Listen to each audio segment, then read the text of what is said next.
Homeopathy is a system of alternative medicine that was created over 200 years ago and relies on the principle of like cures like. This idea posits that a substance that causes symptoms in a healthy person can cure similar symptoms in someone who is ill. Homeopathy had its beginnings in late 18th century Germany and was founded by Samuel Hahnemann, a physician disillusioned with some of the medical practices of his time. It rose to great popularity in the 19th and early 20th centuries, but has more recently witnessed a steep decline. Reasons for homeopathy's fluctuating acceptance likely relate to a combination of factors, including varying cultural beliefs, demands for scientific verification, and changes in healthcare policy and economics. In the late 1700s, Samuel Hahnemann practiced medicine but became troubled by common practices of his day like bloodletting or purging. After translating a medical text by Scottish physician William Cullen, Hahnemann took issue with Cullen's explanation of how Peruvian bark, cinchona, treated malaria. Hahnemann began experimenting on himself by ingesting cinchona and noted it caused symptoms similar to malaria. From this observation, combined with other experiments, he developed his law of similars, or like cures like, doctrine, that a substance triggering certain symptoms in a healthy person can cure similar symptoms in someone who is sick. To explore this concept further, Hahnemann started testing various substances on himself and a small group of healthy volunteers. He systematically recorded the symptoms each substance provoked. Then, through a process called potentization, he serially diluted and agitated these agents in water or alcohol to reduce toxicity. Hahnemann believed this made the remedies more potent and effective. His experiments eventually produced a catalog of diluted substances along with detailed profiles of the symptoms each could purportedly treat. This catalog became the first homeopathic materia medica. Hahnemann began using his system to treat patients, carefully matching their symptoms to remedy profiles in his materia medica. Through the 1810s and 1820s, he documented many apparent successes and attracted followers, although he still faced skepticism and controversy from mainstream medicine. In 1810, he published The Organon of the Healing Art, outlining systematic guidelines for homeopathic theory and practice.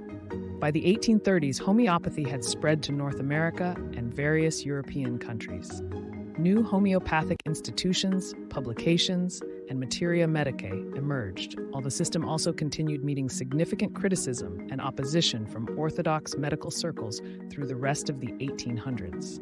Despite such ongoing tensions around its implausible theories and unorthodox methods, homeopathy's popularity surged in the 1800s and early 1900s for several reasons. Many patients were dissatisfied with mainstream medicine of the time, which often included toxic purgatives and bleeding. Homeopathy seemed comparatively gentle and harmless.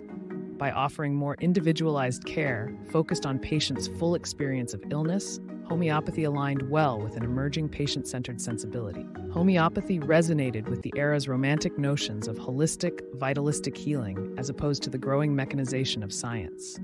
Using extremely small doses, homeopathy propounded a non-reductionistic approach attuned with vitalism's concept of invisible forces and quantum spirit-like essences animating nature.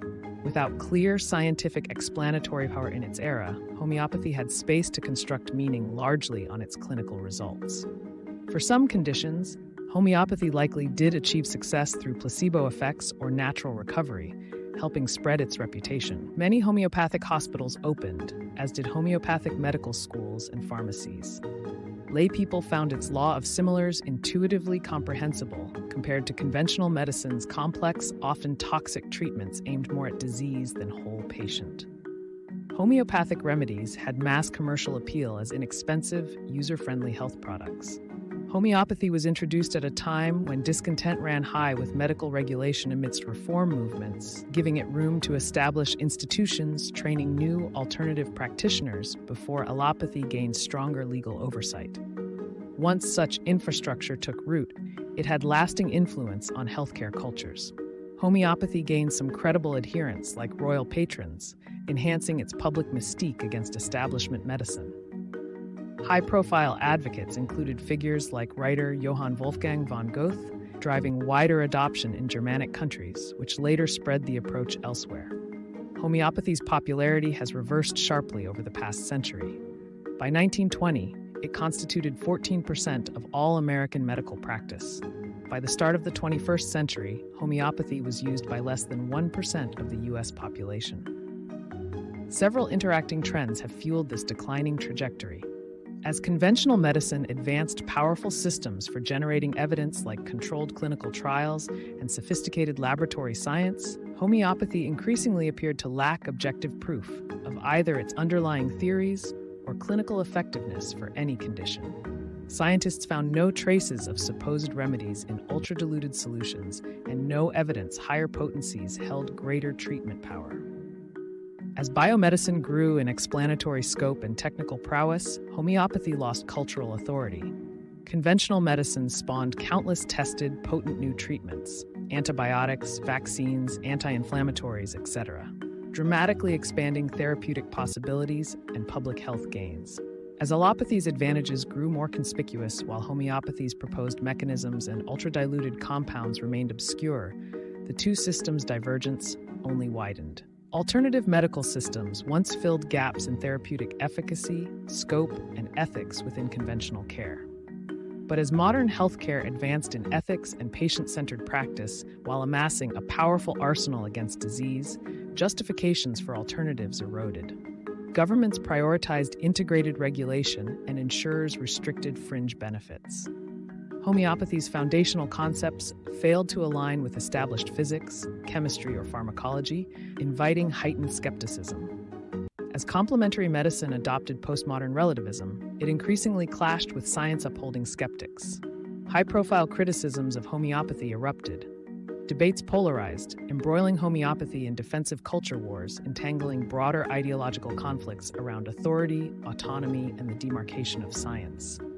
As homeopathy took on political identity symbolism, its clinical evaluation grew more fraught. Healthcare systems balancing rising costs against overburdened budgets found little obligation to fund homeopathy given doubts over efficacy and lack of insured relying on it. With little independent incentive for outcomes research, but some public safety imperative against inert treatments that might indirectly discourage conventional care, areas with national health systems like Britain and Australia restricted coverage. Other countries, integration incentives shifted focus toward select complementary practices, offering higher evidence potential or fulfillment of documented community health preferences. While homeopathy penetrated numerous countries during its 19th century ascent, its current global status varies widely. Factors influencing ongoing international differences include healthcare payment and regulatory models, historical healthcare tensions, syncretism with unconventional healing traditions, romantic philosophies, culture-bound health concepts, suppression by authoritarian regimes, and consumer savvy. Global trends point toward increasing scrutiny on homeopathy, although pockets of enduring acceptance reflect localized healthcare politics and cultures disposed to charismatic healing. Homeopathy's future likely depends on whether new research on highly individualized care or nanopharmacology can expand its plausibility enough to redeem its therapeutic promises.